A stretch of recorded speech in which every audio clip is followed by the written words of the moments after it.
farmers, because of the droughts that have taken place over the past summer, are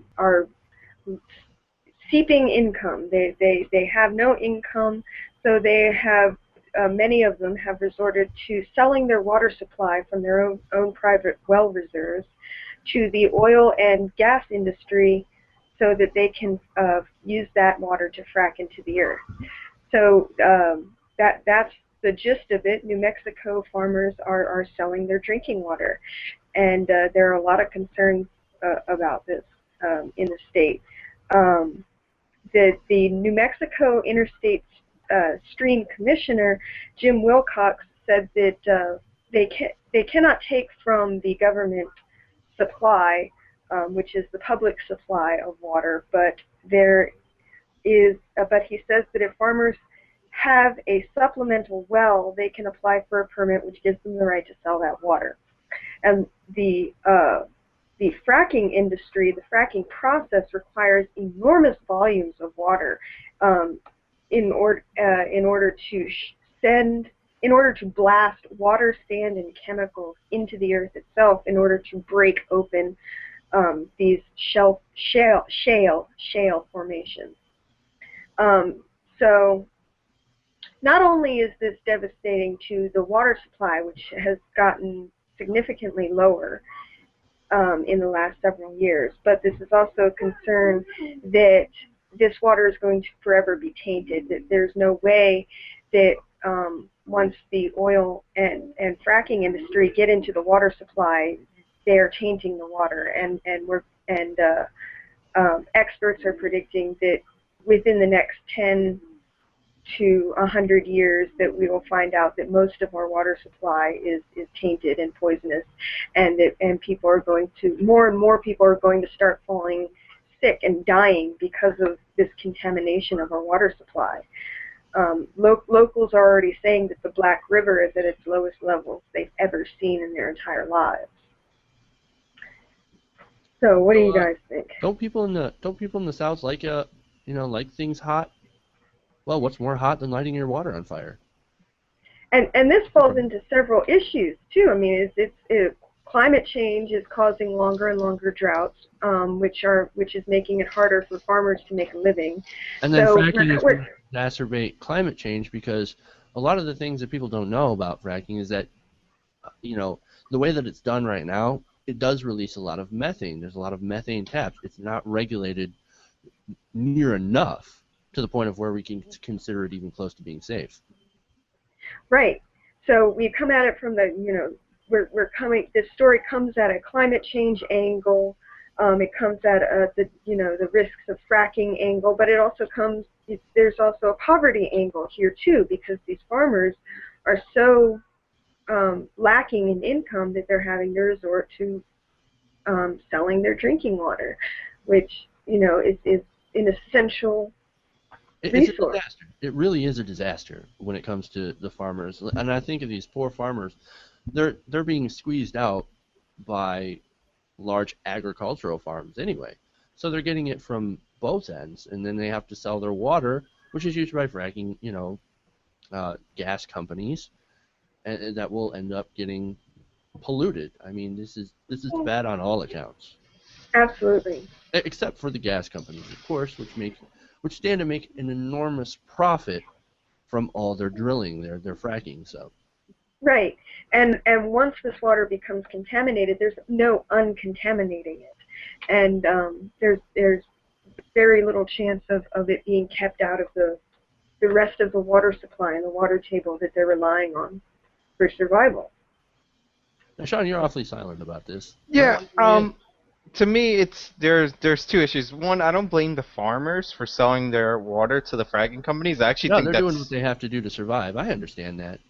Like I actually think that's smart. Like if they're gonna have crop failure and they just have all this extra water that won't help them in terms of producing food, I actually think it's perfectly fine if they sell it to the fracking companies. Yeah, but is it really smart? I mean, it's not smart. It's desperate. You can make a case that for the farmer's personal finances, sure, it's smart. They have the money to pay the bills, whatever. But is this smart on an overall larger scale especially it when you're looking at the droughts that are happening now in the South, and then you've also got the climate change and the potential to poison the water supply, the what limited absolutely. water supply there is down there. Because remember, they're under drought conditions because they don't have enough water.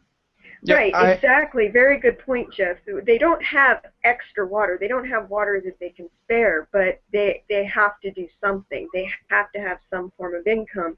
With the crop failures, they can't get an income that way. They still have bills to pay. They still have loans they have to pay off, for their land and their houses and And whatnot. large It's not that they industrial have. agriculture companies are once again they're out competing them.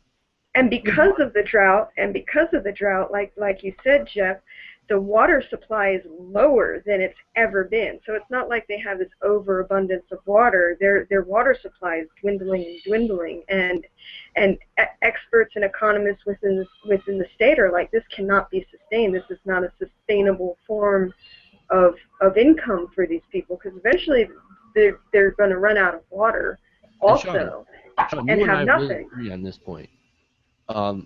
Just the fact that a lot of these large agribusinesses rely on government subsidies, right? And that's why they're out competing these smaller local farmers. We should do away with a lot of these subsidies. Oh But yeah, these for poor large farmers. I mean, it's not their fault that they've been thrown into this desperate situation, and that's what it is. It's desperation. It's not. to the point about them selling their water, like I've seen on there was this big story on 60 Minutes on how the Saudis plan on getting water out of how they plan on getting oil that they couldn't reach before, and they basically pay to bring trucks full of seawater over and force the oil out with water pressure. So like they're gonna get water anyway, right? So I'm But saying there's a difference. This is drinking water. That's seawater. I understand, but I'm saying so. To me, the farmers aren't doing anything wrong by selling their water to them, and I understand the idea that it's like you're gonna make the problem worse because you're getting a fossil fuel out Right. And essentially. I totally agree with your point, is that the farmers are doing what they have to do. Yeah, no, this The real isn't problem trying here to. is the exploitation by these large oil and gas companies. Absolutely, they're They're coming in and exploiting filling a people. need, right? Yeah, These people need to pay their bills because other large businesses have pushed them out. And I don't yeah, know how many they're times I've made that point. they are taking advantage. The big oil and fracking industry is taking advantage of these people in a predicament that they were put in by another big, huge industry.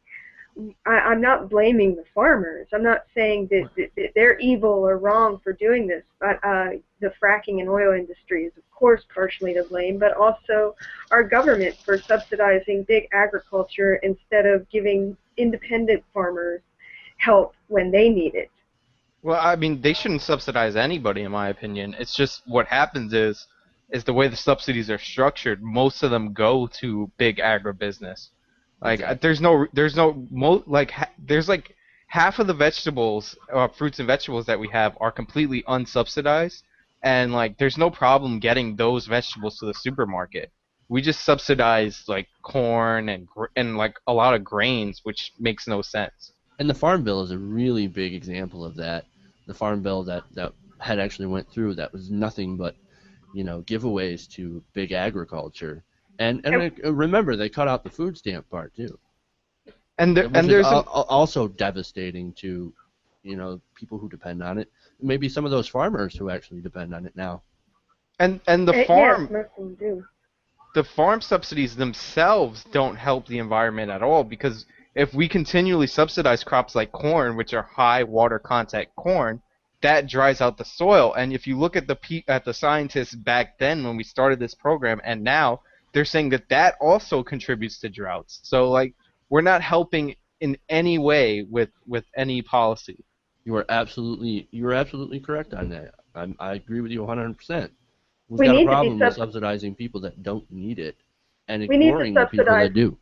We don't subsidize organic farming at all, which practices sustainable forms of farming and things like crop rotation, which keeps the soil rich and fertile and nutrient dense, That's the thing with organic farming, is that's how they maintain their crops and get as big a yield as regular crops, if not bigger.